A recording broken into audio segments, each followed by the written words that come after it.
CBSE class 12 maths हमारा chapter है 3D geometry और हमारा अगला क्वेश्चन है question number 58। Find the vector and cartesian equation of the line which is perpendicular to the lines with equation. तो ये हमारे पास दो लाइंस की इक्वेशन दी हुई है और जो हमें लाइन फाइंड करनी है वो इन दोनों लाइंस के परपेंडिकुलर है और वो लाइन पास करती है पॉइंट 111 से। Also find the angle between the given lines. पिछले क्वेश्चंस में हमने सेम क्वेश्चन किया था, मतलब सिमिलर क्वेश्चन, पर वहाँ पर जो इक्वेशंस थी वो वेक्टर फॉर्म में थी, यहाँ कार्टेशियन फॉर्म में है।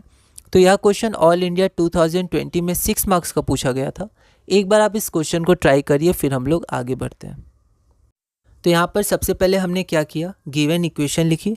तो ये हमारी इक्वेशन 1 हो गई, इक्वेशन 2 हो गई और पॉइंट हमारा 111 है। ठीक है, अब फाइंड क्या करना है, तो equation of the line perpendicular to 1 and 2 and passing through the point 111 और एंगल बिटवीन जो गिवन लाइन से उसको। ठीक है, अब कार्टेशियन इक्वेशन एक लाइन जो 111 से पास करता है वो क्या हो जाएगा, x minus 1 by A is equal to Y minus 1 by B is equal to Z minus 1 by C. तो जो लाइन हमें निकालनी है उस लाइन का हमने पहले इक्वेशन लिख दिया। ठीक है, हमें नहीं पता है डायरेक्शन रेशियो, तो हमने ए बी सी लिख दिया। पॉइंट तो पता है, तो x minus 1 Y minus 1 Z minus 1 where A B C are direction ratios of the line. ठीक है, आगे बढ़ते हैं। Now the direction ratio of line 1। तो अब हमारे पास जो दो गिवन लाइन है, तो लाइन 1 का डायरेक्शन रेशियो और लाइन 2 का डायरेक्शन रेशियो हमने लिख लिया। ठीक है, अब लाइन 3 जो है वो परपेंडिकुलर है लाइन 1 के। ठीक है, तो अगर हम लोग उनके डायरेक्शन रेशियो को मल्टीप्लाई करके जोड़ें, मतलब अगर हम लोग पहले को उससे, जैसे यहाँ पर 1 है तो इसको ए के संग मल्टीप्लाई करें, कॉरेस्पॉन्डिंग डायरेक्शन रेशियोज को अगर मल्टीप्लाई करके जोड़े तो आंसर 0 आता है। a1 a2 plus b1 b2 plus c1 c2 equal to 0 है ना।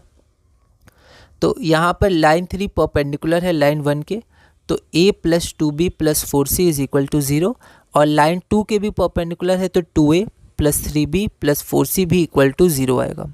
ठीक है, if two lines with direction ratios a1 b1 c1 and a2 b2 c2 are perpendicular then a1 a2 plus b1 b2 plus c1 c2 is equal to 0। ये हमने पहले किया है। ठीक है, अब हम क्या करेंगे, हम a b और c की वैल्यू निकालेंगे। ठीक है, तो हमें इक्वेशन 4 और इक्वेशन 5 को सॉल्व करना है। अब कैसे सॉल्व करेंगे, दो इक्वेशन पर 3 वेरिएबल है तो हम लोग क्रॉस मल्टीप्लिकेशन मेथड लगाएंगे। ठीक है, क्रॉस मल्टीप्लिकेशन मेथड में क्या होता है, b1 c2 minus c2 b1। ठीक है, तो x by b1 c2 minus c2 b1 is equal to y by c1 a2 minus c1 a2, ऐसे करके फॉर्मूला रहता है, वो आप देख लीजिएगा। तो जब आप उसको लगाइएगा तो आपका क्या आ जाएगा सॉल्व करने पर, a by 8 minus 12 is equal to b by 8 minus 4 is equal to c by 3 minus 4। तो a by minus 4 is equal to b by 4 is equal to c by minus 1। ठीक है, अब इसके बाद ये जो नीचे का है वही आपका डायरेक्शन रेशियोज हो जाएगा a b और c।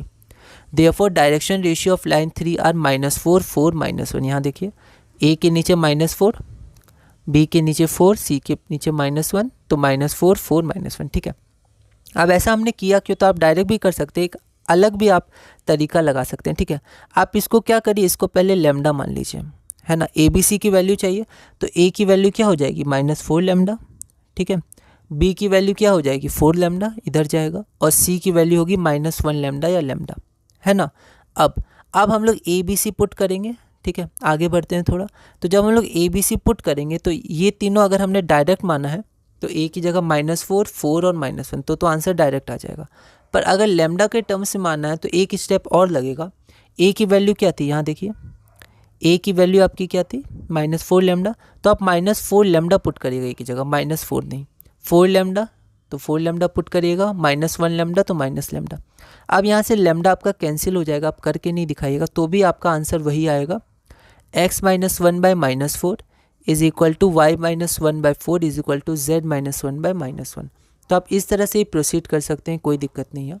Therefore the required cartesian equation of the line is x minus 1 by -4 is equal to y minus 1 by 4 is equal to z minus 1 by -1 from equation number 3।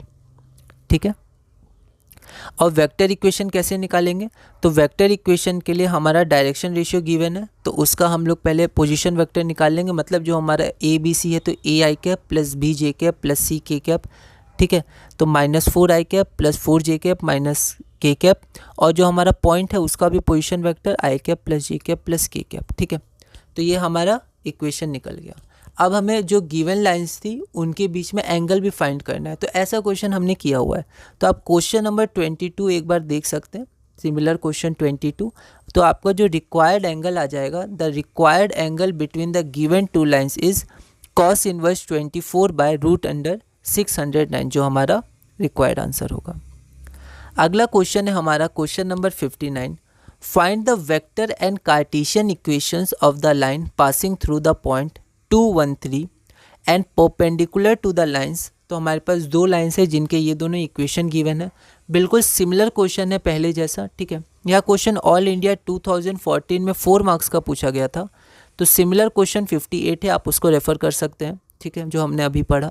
तो the cartesian equation, आपका जो answer आएगा, the cartesian equation of the required line is x - 2/2 is equal to y - 1/-7 is equal to z - 3/4, ठीक है।